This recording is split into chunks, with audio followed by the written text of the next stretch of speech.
No aniversário, meu marido fez piada comigo pro colo da amante. Ele 30 quando delatei. A sala de jantar, antes repleta de risos forçados e brindes hipócritas, silenciou de repente, como se alguém tivesse desligado o som do mundo. Os talheres pairaram no ar, os copos de cristal congelaram a meio caminho dos lábios, e até o ar-condicionado pareceu conter a respiração. Meus dedos, ainda apertando a faca de trinchar o bolo, tremiam não por medo, mas por uma raiva tão fria que queimava por dentro. Ele estava pálido. Não aquele branquear de quem se assusta com uma brincadeira de mau gosto, mas a palidez cinzenta de um homem que vê o chão se abrir sob seus pés. Os olhos dele, antes cheios daquela superioridade que tanto me irritava, agora saltavam entre mim e a porta, como se calculasse a distância até a fuga. Mas não havia saída. Não dessa vez.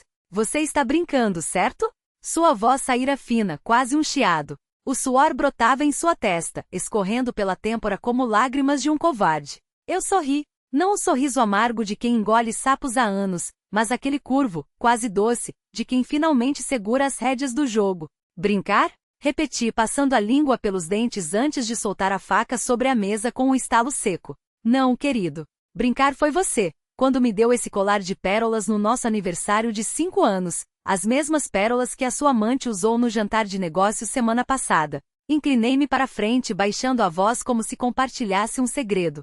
Só que, diferentemente dela, eu sei que pérolas verdadeiras são frias ao toque. E as que você me deu, aqueceram na minha pele como mentiras. Alguém engasgou. Provavelmente a sua secretária, a mesma que sem querer, deixou o recibo do motel cair da bolsa na última festa da empresa. Ela agora olhava para o próprio prato, como se o purê de batatas pudesse absorvê-la. Você me seguiu, ele acusou, os nós dos dedos brancos de tão apertados contra a toalha. Não precisei. Abri a bolsa com calma, tirando o celular. Com 2 toques, o áudio preencheu a sala. Sua voz, rouca de desejo, sussurrando para ela enquanto escolhia o colar na joalheria.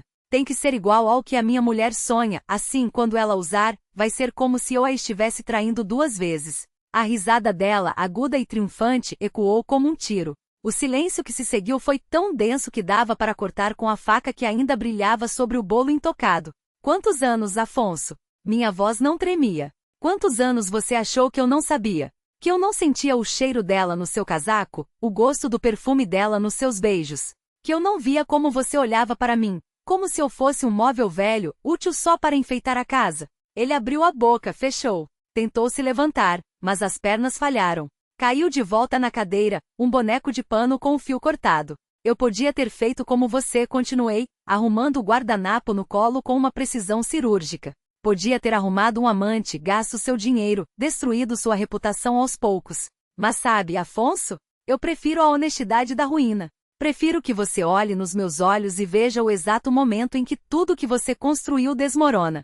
Levantei-me. Os convidados recuaram instintivamente, como se eu fosse uma bomba prestes a explodir. Talvez fosse. O bolo está delicioso, menti, pegando a faca novamente. Uma pena que você não vai provar. E então, com um movimento tão suave que quase pareceu um carinho, enterrei a lâmina no centro do bolo de aniversário. Não no meio não, bem onde ficava a foto do nosso casamento, sorridente e mentirosa, colada no glacê. O grito de Afonso se misturou ao som do açúcar rachando. Mas ninguém se mexeu para ajudá-lo. Afinal, quem ousaria interferir quando a esposa finalmente servia a justiça? O açúcar derreteu-se em fios grossos sobre a mesa, como lágrimas de um Deus cansado de perdoar. A foto rasgou-se ao meio, o sorriso de Afonso partindo-se em 2 metades desiguais, uma ainda presunçosa, a outra já mancha de tinta e vergonha. Os convidados, antes tão ávidos por fofocas, agora se aglomeravam contra as paredes, respirando em sincronia, como se o ar da sala pertencesse a um só pulmão apavorado. Afonso tentou se erguer, mas suas pernas tremiam como as de um potro recém-nascido. Os dedos que outrora assinavam contratos e afagavam amantes, agora escorregavam no glacê, buscando apoio onde não havia mais nenhuma superfície sólida. Seus olhos, aqueles mesmos que me haviam julgado por anos frígida calculista, uma mulher que não sabia amar, estavam agora arregalados, úmidos, pedindo algo que eu jamais lhe daria: piedade. Você está louca, sussurrou, a voz quebrada como porcelana sob a bota. Isso é um crime. Você vai pagar por isso. Sorri. Não o sorriso educado das recepções, nem o sorriso tenso das fotografias oficiais, mas aquele que nasce das entranhas, escuro e genuíno, como o primeiro suspiro depois de um afogamento. Crime? Repeti, passando os dedos pela lâmina ainda suja de creme. Afonso, meu querido, você sempre confundiu justiça com vingança. Mas hoje eu lhe ensino a diferença. Com um gesto chamo o mordomo. O homem, impassível como sempre, aproxima-se com uma pasta de couro preto. Dentro não há documentos, nem cheques, nem as habituais ameaças veladas que Afonso tanto adorava distribuir. Há algo muito mais precioso: provas, fotos, mensagens, gravações.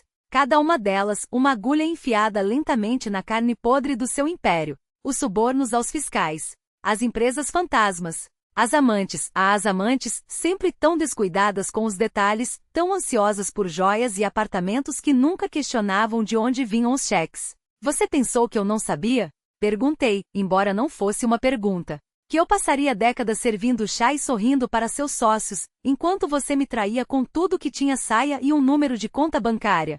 Afonso engoliu em seco. Seu rosto, antes bronzeado pelo sol dos iates, agora estava cinza, como se a própria sombra do seu passado o estivesse sufocando. Você não tem coragem, desafiou, mas a voz falhou. Isso destruiria você também. Destruir? Ri alta e clara, um som que ecoou como vidro estilhaçando. Afonso, eu já estou destruída. Você cuida disso há anos. A diferença é que agora eu escolho como os escombros vão cair. Com um movimento rápido joguei as fotos sobre a mesa.